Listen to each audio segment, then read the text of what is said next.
I'm tired, Janie. I'm tired. And I'm sick.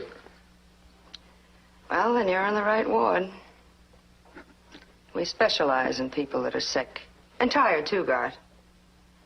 I'm sick, and I'm tired of a husband who lives in a kind of permanent self-pity. A husband with a heart, bleeding sensitivity that he unfurls like a flag whenever he decides the competition is a little too rough for him. Some people aren't built for competition, Janie. Or big, pretentious houses they can't afford. Or rich communities they don't feel comfortable in. Or country clubs they wear around their neck like a badge of status.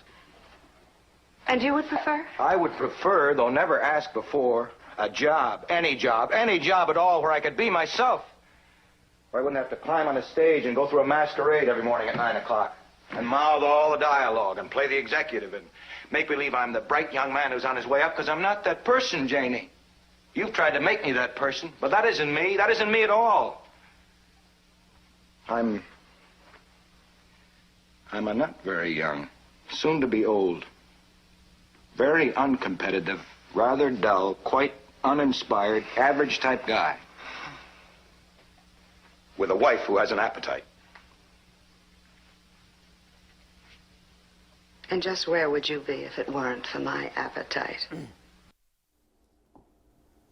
A regular guy struggles with the success-driven expectations of his wife and the world around him. And he throws himself spiraling into a career and a life full of misery and unhappiness. A common, everyday occurrence found in the Regular Guy Zone. Welcome to the Regular Guy Show. I hope you enjoyed that clip from the Twilight Zone. It kind of sets up our show for us because it's all about how much is enough. How much is enough, and what are we as regular guys striving for and struggling for every single day? Is it money? Is it the big house? Is it the car? Is it the big sprawling yard with the beautifully manicured lawn? Is it the golf club membership? What is it, guys? And at the end of the day, are all these things really going to make us happy anyway? We're not Nostradamus and we don't have the crystal ball, but it would be great to have an answer to that question. Because there's a theory out there by an author. His name is Josh Becker.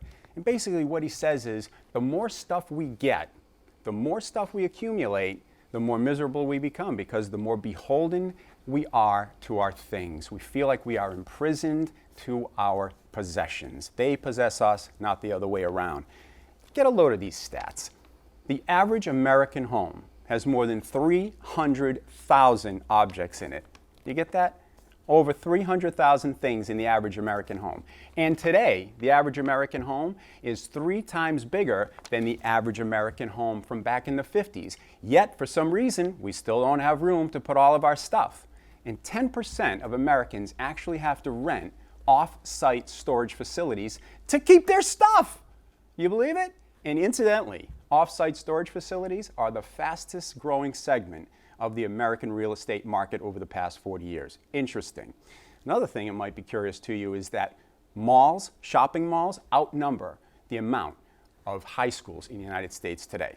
And 93% of American teenage girls say their favorite pastime is, guess what? Shopping. They love shopping. Their favorite thing to do is getting more stuff. So, really, think about it for a minute, but what is the real reason, if you've ever reflected in your mind, on why we need all this stuff? What's the psychology, I mean? What's the psychology behind this drive we have to be better, to be bigger, to stock up material things, and to demonstrate our success to the world? Well, there's actually a theory going around that pertains to us regular guys, and it's called womb envy. Now, when you're done laughing, I'll get back to you about it. Womb envy means that we as guys know that we cannot actually have children, so what do? We treat our possessions like our babies. We take care of them, we caress them, we keep the car shiny, the lawn is perfectly manicured. We treat our possessions like they're our babies. Another thing we're going to talk about today is Dr. Erik Erikson, very famous psychologist who advanced the theory called generativity and another theory called stagnation.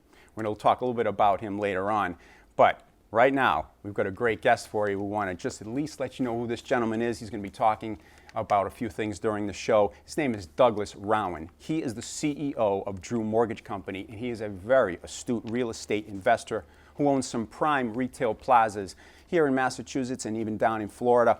And at one time, he owned upwards of almost 100 rental properties.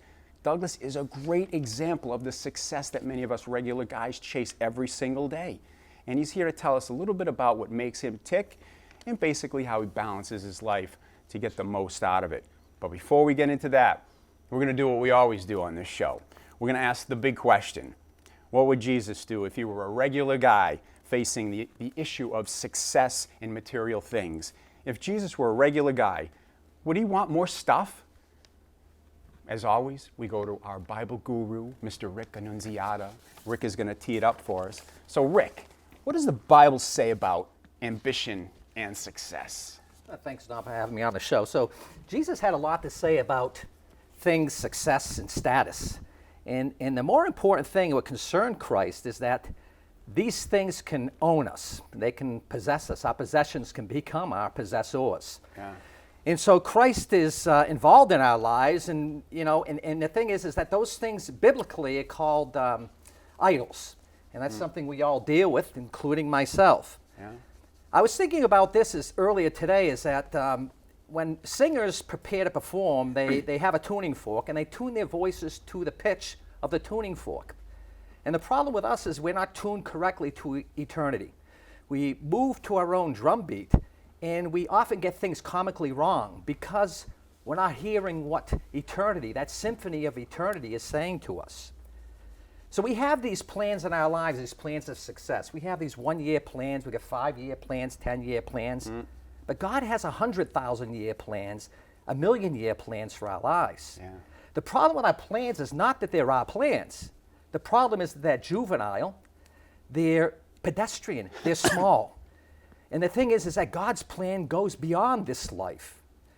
So God says to Jeremiah, he says, "For I know full well the plans I have for you, says the Lord, the plans of hope, prosperity, and not of harm." So when Jesus moved through the ancient world in Israel, Israel is the size of New Jersey. So Jesus never left the borders of that country, and yet his word resonates with us to this very day. Kings and kingdoms alike have risen and fallen based upon what Jesus Christ has said and what he's done. Jesus said, "Foxes have holes, birds have nests, but the Son of Man has no place to lay his head." Jesus redefined. He truly redefined what success really is. It's not about things. And like I said, because we're not tuned to the pitch of heaven, we often get things comically wrong. Unbelievable. I think that's a great point, and that's really nice because that sets up our first break. When we come back from our first break, we're going to show an interesting clip from a very, very popular movie from the 80s. I'm not going to do a spoiler alert. I'm not going to tell you what it is. Just stay tuned, and we'll be right back with more Regular Guys Show. It don't matter to me what you say.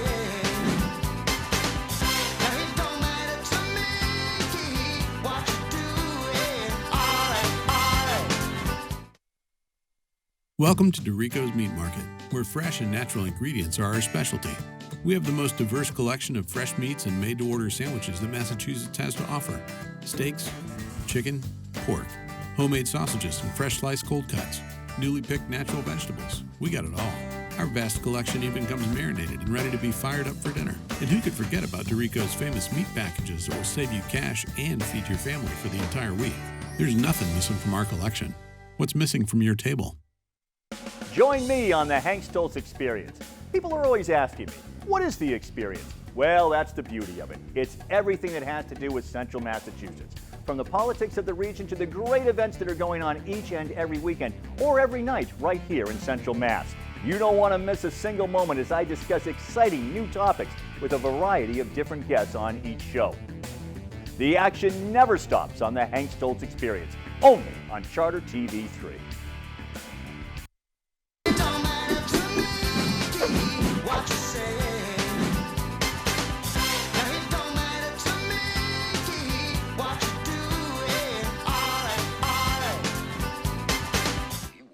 Blind without a cane, pal. The fool and his money are lucky enough to get together in the first place. But why do you need to wreck this company? Because it's wreckable, all right? I took another look at it and I changed my mind. If these people lose their jobs, they got nowhere to go. My father has worked there for 24 years. I gave him my word. His It's all about bucks, kid. The rest is conversation. Welcome back to the regular show, regular guys. Hope you enjoyed that clip. That was a classic 80s movie, Wall Street, the original Wall Street with Charlie Sheen and, of course, Michael Douglas, great actor. And interesting, Michael Douglas turns to Charlie Sheen and he says, "It's all about bucks, kid, and the rest is conversation." So I want to ask our esteemed guest here, Douglas Rowan. Douglas, pardon me, you have a really good reputation in the community as a business owner, a person that really helps a lot of people. I've heard you talk about gratuity, not gratuity, but gratitude and humility. I've heard you talk about those two things, just person to person with me. I've heard you mention them on your radio show on WCRN every day from 12 to 1, 8:30 a.m. You do a great job on that. But is it really about the bucks, Douglas? Is it really about the bucks? No, or is it it's something about, else? You know, people, for some reason, money has become their god, so to speak. And when money becomes your god, you're really better off to have another type of problem. I don't want to say what kind of problem it is, but I really believe it. I've seen people that have actually gone down that route. Everybody's jealous. You know, I don't know who the original Joneses were, but whoever emulated the Joneses certainly got a lot of people in trouble that emulated them. So I always say, you know, forget the materialistic things. I was listening to, I did an article on my show today that actually talked about the fact that when you look at the gentleman that owns Virgin Airlines, Richard Branson. And Richard Branson was saying success is not money. Money was number 5th. He itemized 5 different things. Success was being humble. Success was being kind to people. Success was caring about people. I talk about the 80% of people that live on a week-to-week basis of Americans. 80% of Americans live week-to-week. 40% Americans couldn't come up with $400 if they had to buy 4 tires to go to work to make an income to put food on the kid for their children to eat.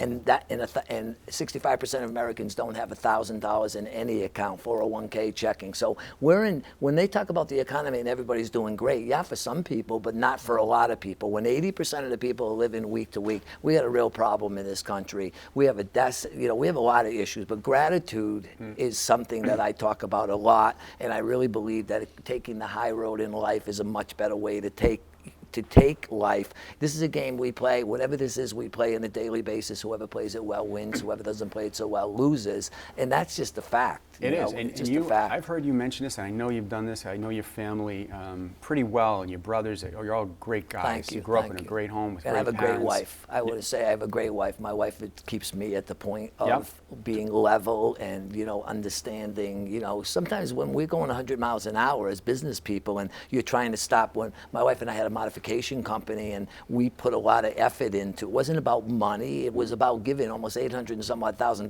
worth of pro bono work we had proved to the banking commission that we did for free, you know, just to help people. We describe it as losing the roof over their head, and what happened then is going to happen again, and it's going to be worse this time. And I'm warning people that get yourself lined up for some serious issues if you're out of work or you're behind in your mortgage. This is not baseball. There's not 3 strikes and you're out. There's 2 strikes and you're out. You had 1 chance on a modification, and you have 1 more chance. And I'll leave it at that. Oh boy. I mean, I know that you've had a lot to do with. And it's an unusual thing to be in the mortgage business and actually go to bat for people who need to save their homes. Right. They're in the throes of possibly losing their house, Rick. You know, and here comes Douglas, where my wife Kristen. A number of them you've helped save. Yeah, my wife Kristen does a great job. You ever see him put down a tar road? They put down the tar, the big roller comes by, compresses the tar. Yeah, that's what they did to human beings, and that's what's going to happen again. And I reiterate that because I'm really worried this time that there's not going to be a lot of compassion. There aren't going to be moratoriums where a state says, okay, I'm not going to allow you to foreclose, Mr. Banker. You know, they were foreclosing on veterans after they were notified by their counsel that this guy's in Afghanistan. You can't do that to veterans. Unbelievable. Yeah, so they ignored it. That's what I mean about rolling over them, and you are correct about that. How much time do you think you have to invest in trying to help people out of issues like that? And what kind of gratification do you get out of it? You must see some smiling faces looking back at you. The banking commissioner came in and they said, we don't want you doing this anymore. Run your bank. You're a CEO of a bank. Run your bank and call it a day. In other words, you don't care about these people until I said to him, and he was a person of color, do you care about your people? He screamed, what do you mean, do I care about your people? Do you care about your people? He said, course I care about my people. What do you mean? African American people, black people. I sort of like snapped back and said black people, African American people. So of course I care about my people. I said then on that list I gave you, there was at least 85 or more people of color that my wife and I helped. And it's a lot of work. It takes 8 months to do a modification, but people are under a lot of stress when they're under that pressure. So anyway, that's my question. Unbelievable. That's my answer. I know that right now it's interesting. You're on your way from the studio to see your son. Got canceled, but that's okay. It did? Yeah, it got canceled Did it get rain because of out the or weather. something? Yeah, my son's Oh, it's too disappointed. bad. Why do they cancel games? But I have a we- great 12-year-old. He's a great kid. He is. What's his name? Douglas the second. Yeah, Douglas the second. Douglas the second made it possible with another lady, and her mother deserves a lot of credit. Sent the letter to Donald Trump. Donald Trump sent it to Betsy DeVos. Betsy DeVos gave it to her director, and then there was an op-ed piece, I think it was in the Washington Post, that said that it took an 11-year-old Douglas to teach the teachers that we weren't teaching the way we're supposed to be teaching. Wow. We weren't testing 1 to 4-year-old kids with dyslexia, not to get off track, but Douglas, that's what his goal was, because he was so sad that he was leaving behind his friends, his buddies in Westboro, because he went to Westboro school system. They tried, they couldn't help Douglas, and so now he goes to another school and he's doing great. So we're grateful. My wife gets a lot of credit for that. Well, that's for sure. I bring up Douglas the second. That is success. That is success. That is, people miss it. But yeah, I'd like to have, everybody wants to be a Donald Trump or, Richard Branson or whatever. Everybody wants to be famous, and maybe everybody does. But, what you have, we have to be grateful for. And if you're not grateful for what you have, how do you expect to give more? You think God's going to give you? I'm very religious. When I was in financial difficulty, I went back to church.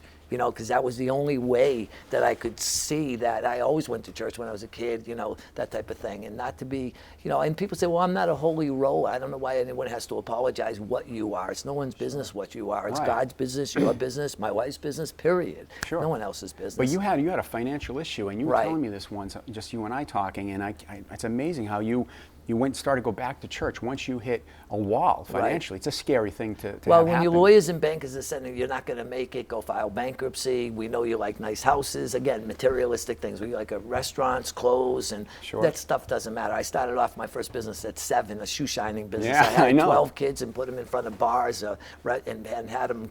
I said, don't ever take more than $1. We said, well, what do you mean? The guy gives you $5, give it back. Why? I said, because we don't know if his wife sent him out to get a gallon of milk. That's why, for his new baby. That's why you give back the money. You were thinking ahead. Always gave you were back thinking the money. ahead. Yeah. Always looking out for Always somebody good. who might be in need. I don't know. It's like my mother on her deathbed said, God put you on this earth to help people, all people that are weak in life. Not weak people, all people that are weak in life. Sure. I know you're going to take care of your younger brothers. You always do. But the second thing was, I know God put you on this earth for that reason. So maybe that's what I'm supposed to do. Your mother was a wonderful, wonderful lady. Thank you wonderful so Lebanese much. lady. Stay Yeah, right thank there. you. We're gonna just jump to a quick break, and we're gonna come right back. Stay tuned. Show's rolling really well. We got some great things to say later on. Come right back, regular guys. Thank you. It don't matter to me what you say. It don't matter to me what you doing. All right. Because I heard it. Welcome to Dorico's Meat Market, where fresh and natural ingredients are our specialty. We have the most diverse collection of fresh meats and made-to-order sandwiches that Massachusetts has to offer. Steaks, chicken, pork, homemade sausages and fresh sliced cold cuts, newly picked natural vegetables. We got it all. Our vast collection even comes marinated and ready to be fired up for dinner. And who could forget about Dorico's famous meat packages that will save you cash and feed your family for the entire week? There's nothing missing from our collection. What's missing from your table? You can't get Worcester weather from a Boston TV station. The sun could be shining in downtown Boston, but the weather could be very different here in Worcester. People tell me all the time how much they count on our weather forecast, and we know how important that is to our Worcester News Tonight viewers. Each weekday, we'll give you your weather, your 10-day forecast for right here in Worcester, only on Worcester News Tonight. Worcester's only local forecast, weeknights on Worcester News Tonight. It don't matter to me what you say. It don't matter to me what you doing. All right. Miss Williams, a push business. Push and drive. A push business, Williams. It's push all the way, all the time. It's push all the way, all the time, right on down the line. Give 'em the old push Of course, sir. Now it's gotta be bright, Williams. Push, push, push. Push, push, push, push. Hey, fat boy, why don't you shut your mouth? Hey guys, welcome back to the Regular Guy Show. As you just heard from Douglas Rowan, there are many things that are more important in life than just collecting and accumulating material things. But I hope you were paying special attention to that clip, another Twilight Zone clip. That was push, push, push, grind, grind, grind, all the way down the line. Unbelievable. The focus is always on productivity in corporate America, it seems, but it's not always true when you talk to people who employ a lot of people and people who set the tone for a good life lived, like Douglas Rowan. So I want to talk for just a moment about Dr. Erik Erikson's theory. And I just want to describe it to you a little bit. Basically, it's called the theory of generativity, and Dr. Erikson basically refers to making your mark on the world through creating and nurturing things that are bigger than you, i.e. your family, the world around you. He mentions that people who experience a need to create or nurture things that will outlast them typically do so by creating positive changes that will benefit other people, and that we give back to society through raising our children, of course, but being productive at work and becoming involved in community and other social activities and organizations. And through generativity, we develop a sense of being part of that bigger picture, bigger than ourselves. And that success eventually leads to feelings of usefulness and also accomplishment. And that failure in this area can also create shallow feelings of uninvolvement in the world. And you should know, regular guys, that most of the time this, Dr. Erikson mentions that this feeling of generativity, of doing things bigger than yourself, is kind of an onset. Happens to most of us regular guys as we get into our 40s, 50s, and 60s. He says by failing to find a way to contribute to the bigger picture, to society, to bigger things than ourselves, we become stagnant and feel unproductive. And that these individuals feel disconnected, uninvolved in their community, and eventually in society as a whole. They feel like they're completely a non-factor. And as a result, Erikson says a lot of these people can develop unhappiness and, of course, depression.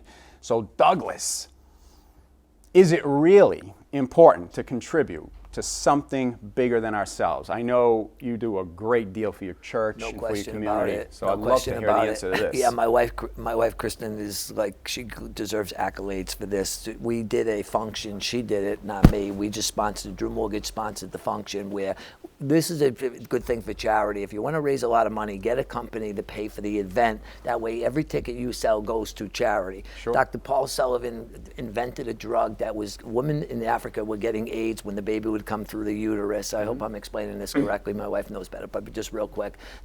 And the only thing would solve the problem is they had to go into an incubator within, I think it was a minute's time. If they didn't, they would automatically get AIDS. He had the drug, but he didn't have the incubators. They needed $75,000 to $100,000 to send all their equipment plus incubators there. And we were able, and we were fortunate enough to raise the money for at Mechanics Hall for this event for UMass, and we raised all the money and we gave it to them, and we also raised money for Holy Trinity as well. So if you want a charity and you want to make a lot of money for your charity, get a company to pay for the entire event. That way every ticket goes to, I'm sorry to reiterate it, but it's important. This is great. It's great information for people that want churches and functions. We had it at Mechanics Hall. My wife did the whole event. I didn't have my radio show at that time, and she did a great job. Yeah. We had 900 people at this event. That's I think it was like 100. Yeah, we raised a lot of money, and we had raffles, and we did a great job. She did a wonderful job. We had the TVs there. She had the big light there going around and around. So we did it very professional. It was at Mechanics Hall for people that have never been to Mechanics Hall. Facility. It's a beautiful facility. It's a great facility. We do the Worcester's Best Chef competition there too. I tell guys all the time, your wife is your best asset, and I'm not saying utilize your wife, but I'm saying indulge. Seize the day, folks, because we're not getting this one back today. I don't know we're about not getting you, back. but a lot of regular guys at home aren't maybe they're not married or you never know. But I'll just tell you, I have to say about my wife. The thing about her is, people say, geez, do you think your wife would mind if you did this or if you did that? I say, well, you know what? I run it by her. Right. And most of the time, she lets me do whatever I like to do. She trusts me. I do whatever I have to do. If she has something to say to me, she'll take me aside and she'll tell me in private, listen. Right. And then I'll say, okay, got it, no problem. Sounds good, you're right. If I run into a roadblock with my wife, if she doesn't really buy in 100% on something, I just can't do it. I don't know what it is.